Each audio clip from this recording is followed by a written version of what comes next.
Welcome to the Kids Eating Broccoli podcast, where we believe that raising healthy kids shouldn't be complicated. Our mission is to inspire 20 million families worldwide to take the steps to raise the healthiest generation in our history. We'll interview some of the world's leading experts in nutrition, human potential, and children's health, as well as extraordinary chefs and foodies to gain insight into simple, fun, and creative ways to introduce natural health into homes across this planet.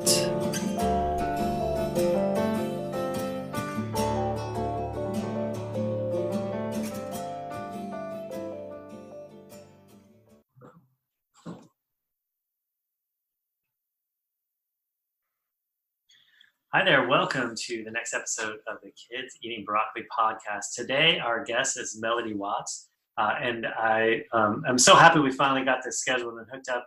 We've kind of passed on social media here and there over some time, and it's cool to get a chance to sit down and meet each other virtually this way and to talk. And I just got a little taste of what Melody is up to and what she offers, and I think that you guys are in for a treat in listening to her. So thank you for joining us. Yeah, thanks for having me. Excited to be here. Yeah, awesome. So why don't we just start by you telling us a little bit about you, some of what got you to be doing what you're doing now, sort of your backstory, and then tell us a little bit about what you're up to these days. Great. So about 20 years ago, I started working for a chiropractor, actually, and really had this paradigm shift of the nervous system and how it really works, right? And at the time, I'd been, really just raised in this medical model, just a childhood where I had, vaccines and then tonsillitis and then pneumonia right after, and tonsils removed, and then chronic ear infections, and then chronic use of antibiotics. And then, of course, that set me up for a life of really great, thriving health. Not really, right? So what happened is, as an adult working for this chiropractor, I was having certain symptoms as a 20-year-old. And he started to just help me through this process of let's support the body. And the body knows how to heal itself when you support it properly. And so this really got ingrained into me. I went to amazing seminars and I learned this, and I just felt it was my calling. This is what I'm supposed to do. I'm supposed to teach people about the power of the body and that they can have this power back. I came from a very disempowered background and just wanting to empower people. So when I became a mother, my son ended up getting a chronic cough. And he was about 3 years old, and I was very frustrated. And knowing that if there's an imbalance in the body, it expresses symptoms, not really knowing what to do. And I was trying everything that I knew humanly possible. And I was told to use allergy meds and steroids. And knowing the symptoms and the side effects, I was not wanting to do this. I was actually feeling very helpless. And so I ended up searching for anything, just praying for an answer that would help me know what's going on in his body, because the doctors, they're not giving me the answers that make sense to me and that are logical. And so I stumbled upon essential oils. And I had used, oils from the grocery store before. This was just a completely different experience. I was told to put them on his feet and his chest, and he slept through the night. Now, this didn't cure his chronic cough, but it did reduce the symptoms and allowed him to relax and to sleep. And the body needs to sleep to heal, right? So I began on this journey of understanding the chemistry of essential oils about 7-8 years ago. And I just jumped in and really learned everything I could about essential oils. And with my chiropractic background, I was actually consulting at the time. I started to see over the last decade in these chiropractic offices, chiropractors running out of solutions for their patients because of the onslaught of the chemical load and the emotional load and even physical stress happening among patients in society. Even in the last decade, the increase of pesticides, the GMO foods are even worse than they were when they started in the 90s. So I started giving them these solutions. And so what that morphed into was now I full-time teach functional medicine practitioners, chiropractors, naturopaths, MDs, even DOs, how to use essential oils in a functional medicine context so that their patients can get great results for things like earaches, head tension, stomach issues. And then me, myself, I battled Lyme disease. So I started using them for symptom relief as well for things just like headache and sleep and hormones and gut health. And what I found was I just got such a dramatic result that I just found it to be my mission to teach other mothers to become empowered with their family's wellness and not sit idly by and passively by and just feel helpless and not know what to do. I think it's time as moms we we take our health back into our own hands. And so my son, subsequently, when he hit about 10 years old, started to show symptoms of ADHD. And I got his genetics tested and found that he had tendency towards ADHD and mental focus issues. And did not, of course, want to put him on any kind of medication. That just wasn't innately going to thrive with me. And so I started doing some more research on this. And even when he was younger, we did a candida cleanse. We took him off gluten. We took him off dairy, and he thrived. But at the time, he was struggling because it was two homes. And one home was feeding him a certain way, and one home was feeding him another way. And I know a lot of moms can relate to this, right? And so we had to do some serious working it out in the court system to make sure that my son was fed properly. And I had to get medical documentation, which can sometimes be hard with these kind of things, right? But because of who I was networked with and because of who I knew in the medical community, I knew which doctors to go to. I knew the gastro docs. I knew I had to get medical documentation, right? And so we finally got him back on track with his diet. And he instantly, of course, started to thrive again and no medication. The emails from teachers went from, your son is disrupting the class to your son is such a joy to have in class. He's such a leader. He's, into straight A's. And so this happened over a period of time where we got his diet back on track. Of course, I really think that's one of the number one things we can do. But during that process, being able to symptom manage was a big thing for me. And so I started to be able to use essential oils for mental focus, and the stress of him having to go through that two household thing. That's huge for kids too. And so moms need to know how to support their children through some of these emotional challenges that they're facing this day and age. So that is my story. And so I love to empower moms to do the same for their kids, because I know they have similar struggles, some harder, some easier. Well, yeah, that's quite a story. So you just added something there. We talked in the pre-chat about some directions we're going to go.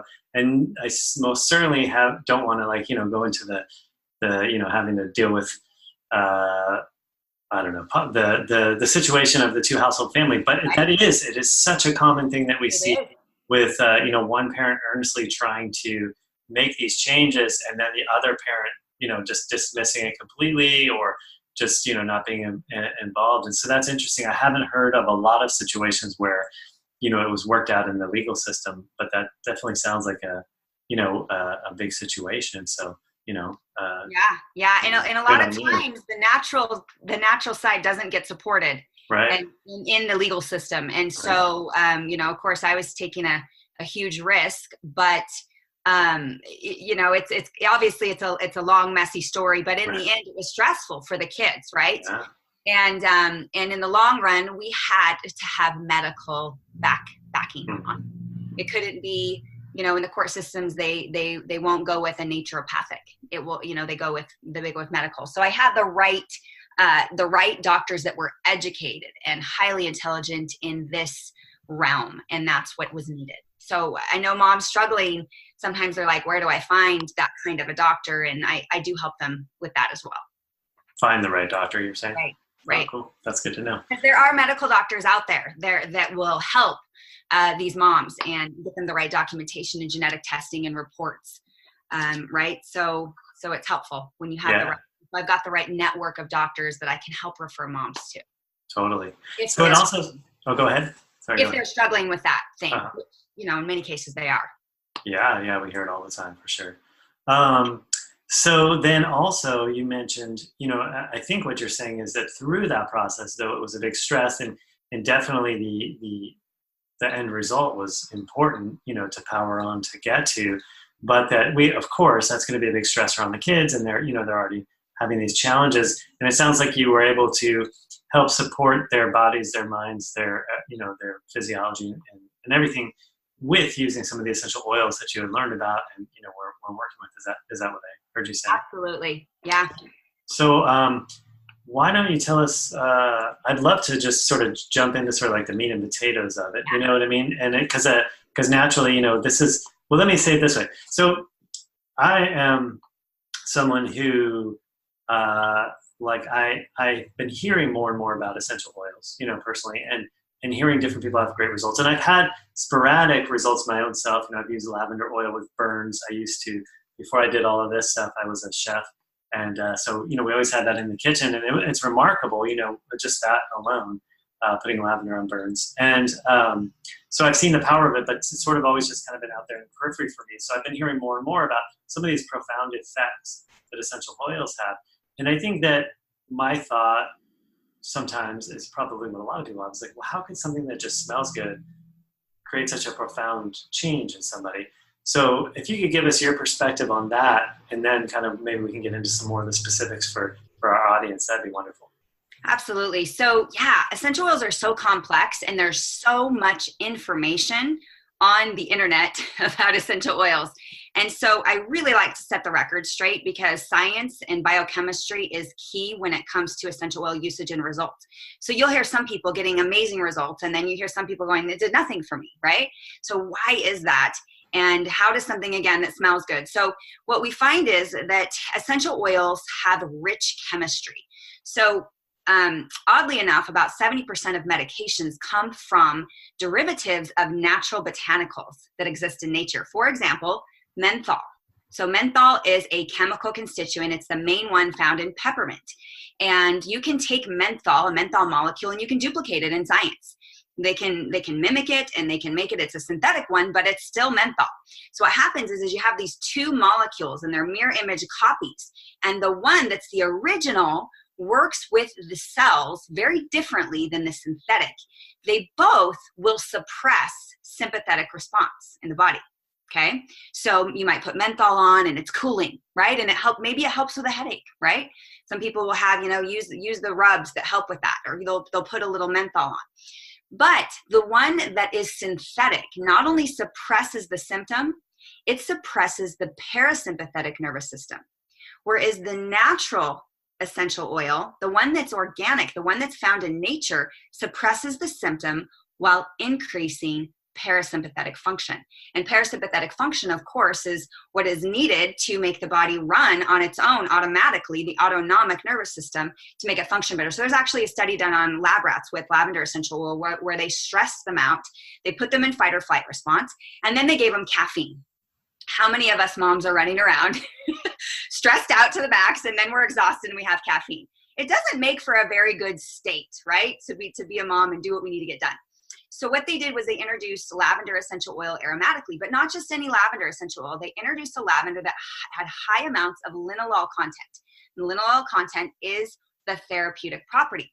So you'll see, and so what they did, that was it immediately, with about 60 seconds, reduced their fight or flight response, but then they found it increased the function of their digestion and their breathing and their cognitive function. It increased all these things, whereas a synthetic will not do that. So even though there's these two molecules that are the same, they actually don't stand the same in nature. The chirality of the molecule is different. So in other words, there's nothing you can do to make your left hand function like your right. They're just innately different, and they function differently. So that is number one, is synthetics out there can give people a good result. However, I know people allergic to menthol that are not allergic to peppermint. So when you isolate constituents like that, it can be a problem where it's isolated. It's not really giving you the full result. So that's why some people get a result and some people don't.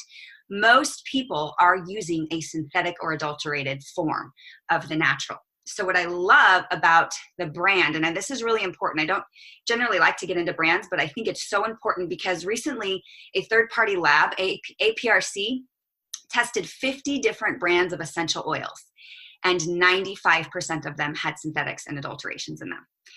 And that's staggering. They actually said adulteration is getting worse, not better. And they found that the top 3 brands, one was doTERRA essential oil.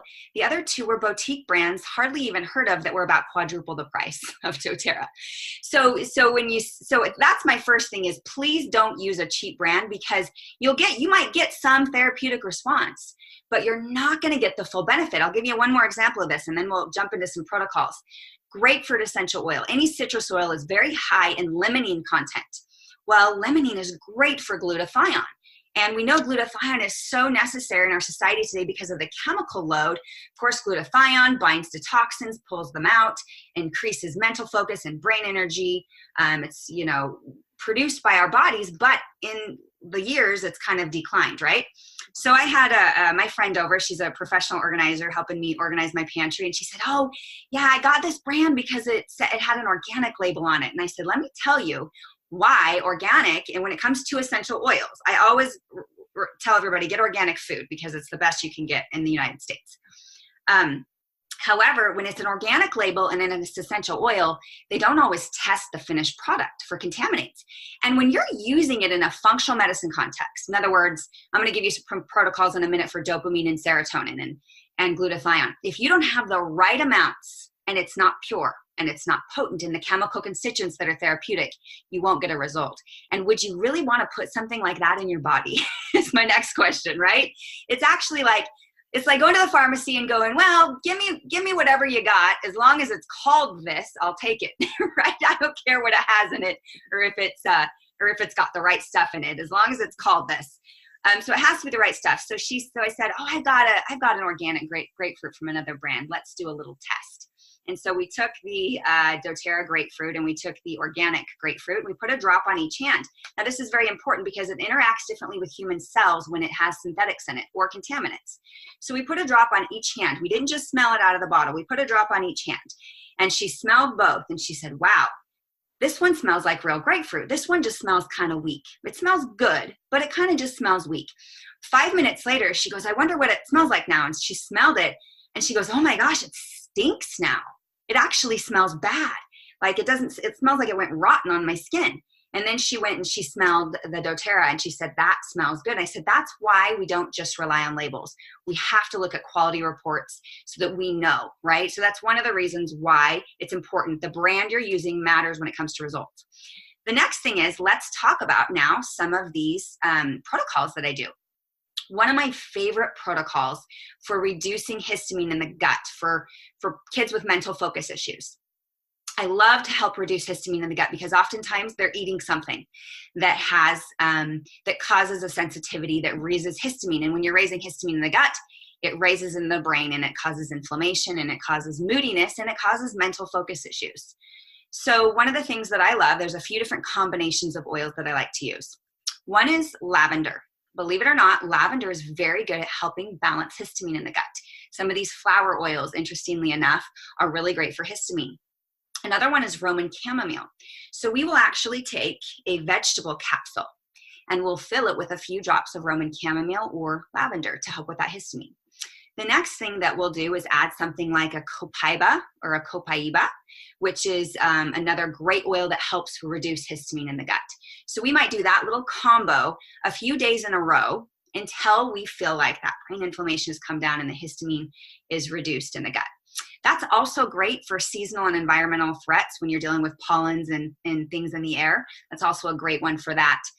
The next thing that I love that I think is really important is to reduce inflammation in the gut. As we know, it's our second brain. The brain and the gut, are connected as one cell, and then they separate, and then they're connected by that vagus nerve. And so there's a direct connection between the gut and the brain. So whatever you're doing in the gut is going to feed the brain. And that's why so much serotonin and dopamine is created in the gut. It directly affects the brain.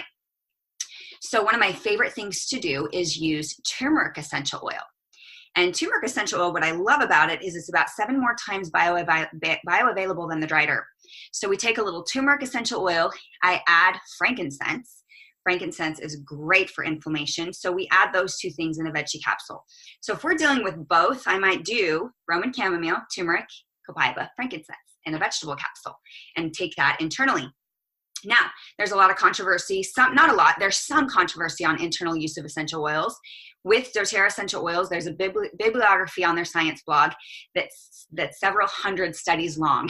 So I encourage people to go with studies, and not all the time, I love mommy bloggers, but not all the time is the best place to do your research, right? So I just want to make sure that the studies out there show that it increases gut integrity. It actually does not deteriorate gut integrity. Now, if you're using a synthetic, absolutely, you're going to have problems with your gut. So I always recommend that you're using an organic material that recognizes the difference between plastic, because these innate molecules, they do recognize the difference between plastic and gut lining. Okay, so go with the research with the quality, right? My third favorite protocol for gut health and mental focus would be to help increase serotonin and dopamine. This is important when you're trying to help kids that have mood management issues, and also issues with craving sugar. Like maybe they're addicted to sugar, right? And there might be candida issues, who knows? But what I love about raising the dopamine and serotonin naturally is that you're helping regulate that dopamine cycle, which is big for sugar cravings. So one of my favorite things to use, again, is copaiba. This is great for dopamine. And then bergamot essential oil is incredible for dopamine. So those two oils combined, I might do a little drop of cinnamon because that really helps with sugar cravings as well. But when we do this, and I can tell you we're a family full of sugar addicts and we're in recovery, okay, we use this and it instantly helps our sugar cravings. We'll take that again in a vegetable capsule with food so it can emulsify better. So I love raising the dopamine for that very reason. Any kind of addiction that people are dealing with, that's a great combination to help. And there's a few other oils we can recommend, like juniper berry, black pepper, clove, that are great for that as well. Those are just my top picks, the copaiba, the cinnamon, and the bergamot. Let's talk about raising serotonin. This one's big, especially for moms. Kids that have trouble too with their melatonin, this will help with the melatonin cycle as well, as serotonin converts into melatonin at bedtime. So if we don't have adequate amounts of serotonin, we might have kids that aren't converting melatonin very well.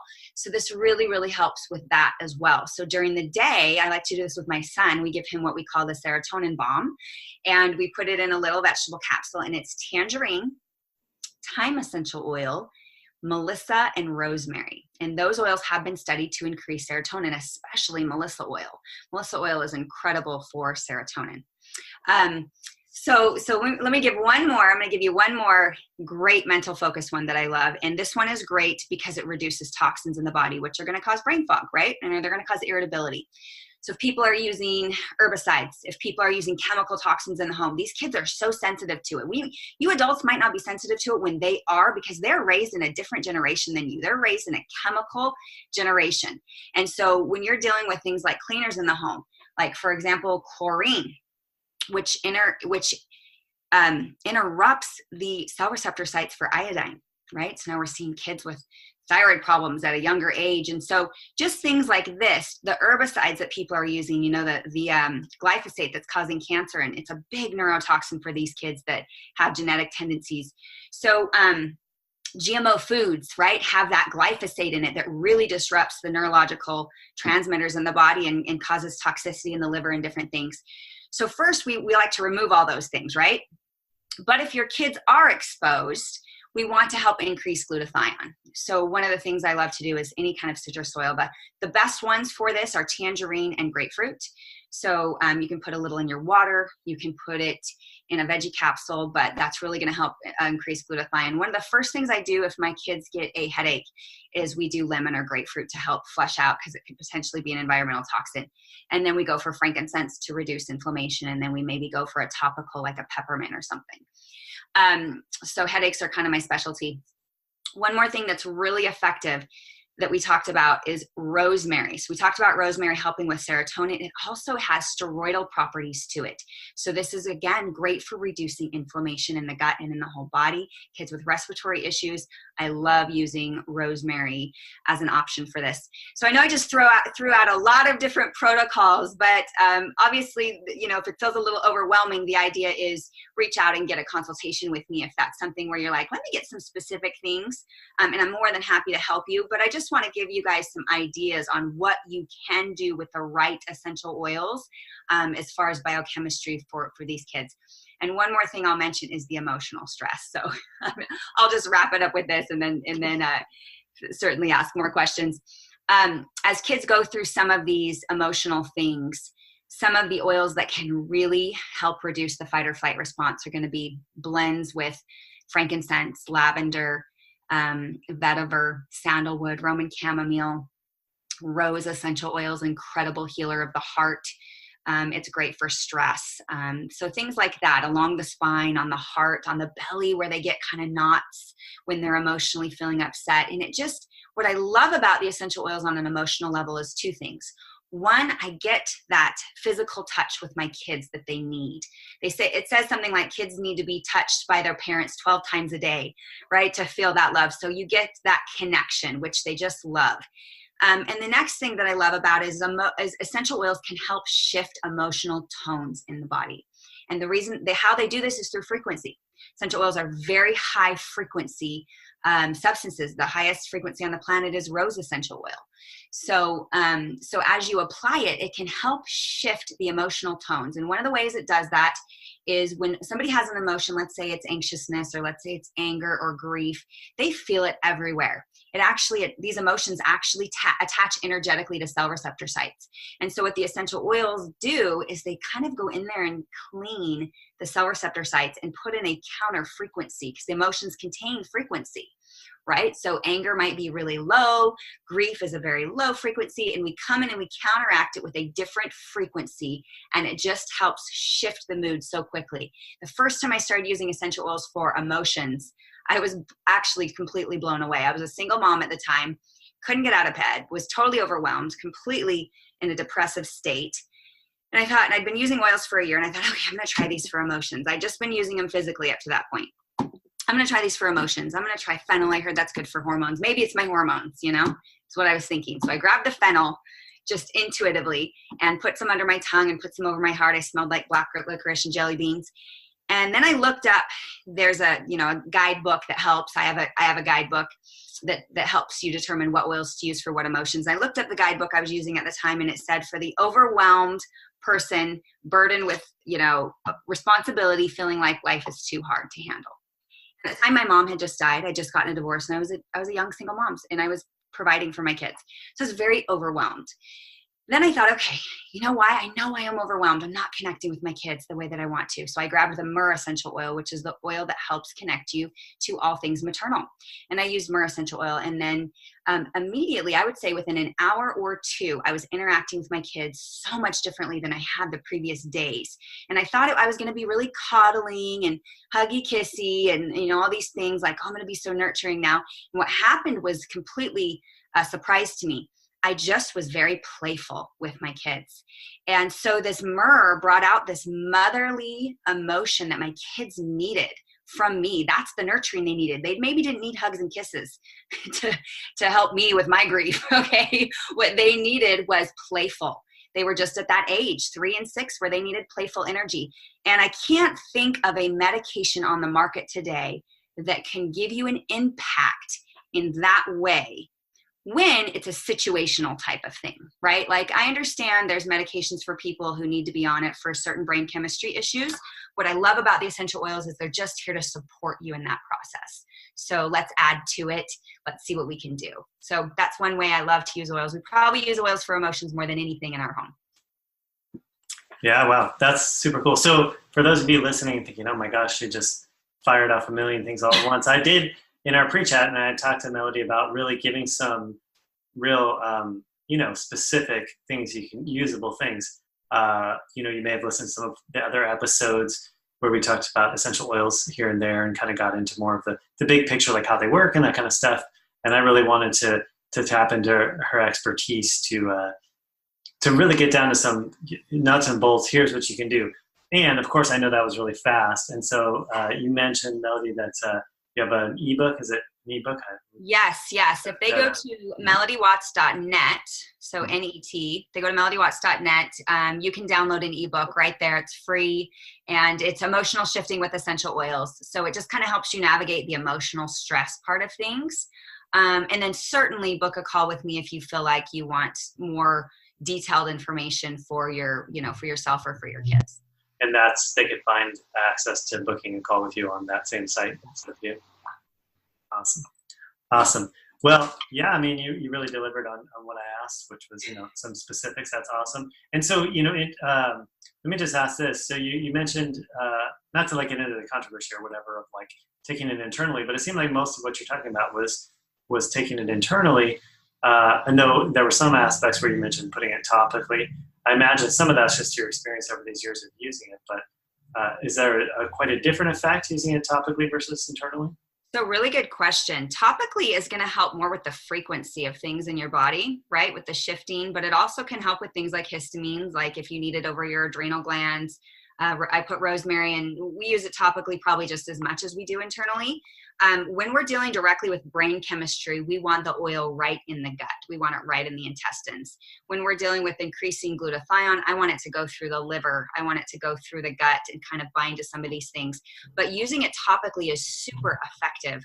I even use it topically over the liver because they're lipophilic. They go right through into the cell membranes and get into the tissue using it topically. Of course, we use a carrier oil to make it more effective at penetrating into the cells. However, using it aromatically and topically, we use just as much in our home as we do internally.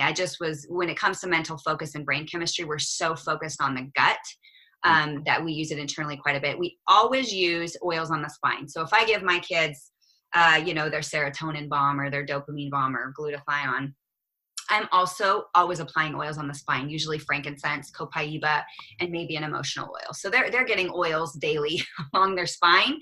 And then at night they get it on their feet and maybe the heart, along with, diffusing lavender or maybe On Guard or something, whatever they're dealing with that day. It's different depending on what their needs are. And that's what I love about the versatility and the options you have. It's not just this one size fits all. You have, hundreds of different oils to choose from. They all do different things. And pretty soon you see what works for your family. But then there's also your staples. Here's the chemistry that's if you know what's wrong with your child, then you can go, what chemistry is needed for this problem? And you start to become this, mother that knows how to take care of their kids on a much different level. And you learn over time, and it's worth it because you see your kids thrive, and I've got kids that have straight A's that are incredible athletes, that are genetically prone to exactly the opposite, that are genetically prone to have OCD, anxiousness, ADHD, sleep problems. They have these genetic issues. So it's really empowering for moms. Yeah, cool. Awesome. Well, it sounds like I thought, you're a wealth of resource. So definitely I recommend everybody go and get that ebook. And then if you have any questions or anything that, you want to explore essential oils more for your family, for your kiddos and stuff, definitely take Melody up on booking a consult because, as you've heard, she's definitely knows what she's talking about, has a lot of directions to go. And it is, I think that's one of the things too, it's a world of, there are so many different essential oils and it's like, okay, so these 10 all sort of say things that sound good. What do I do with that? And so, right. And in the world of confusion, it's so good to have a mentor. There's just so much on the internet that's confusing for moms, and then they go, I don't know where to start, and they try one thing and it doesn't work, and then they give up because they're overwhelmed. So having a mentor has its perks. Totally. Well, I appreciate you joining us and sharing, the rapid fire wisdom today. I know that there was a lot of usable stuff that people will be able to, to get going right away. I know a lot of people have dabbled in with the essential oils and now, get some good direction. I'll put the link also. It was just melodywatts.net, so it should be easy to remember, but I'll also put that in the show notes for everybody so they can connect with that, get the resource, connect with you, and, continue to explore their essential oil journey. Awesome. Thank you so much for having me today. I really appreciate it. Yeah, thanks. If you enjoyed this episode of Kids Eating Broccoli podcast, connect with us online. You can find us on Facebook at Kids Eating Broccoli Podcast or at Dr. Brad Ellisor DC. You can also go to our website, drellisor.com. That's DOCTORELLISOR.com. Go to iTunes and leave us a review and a rating, or on Stitcher. And be sure to keep in touch with us so you can hear the next episode. Sign up for our mailing list or like us on Facebook. You guys take care now, and let's make the next generation the best generation.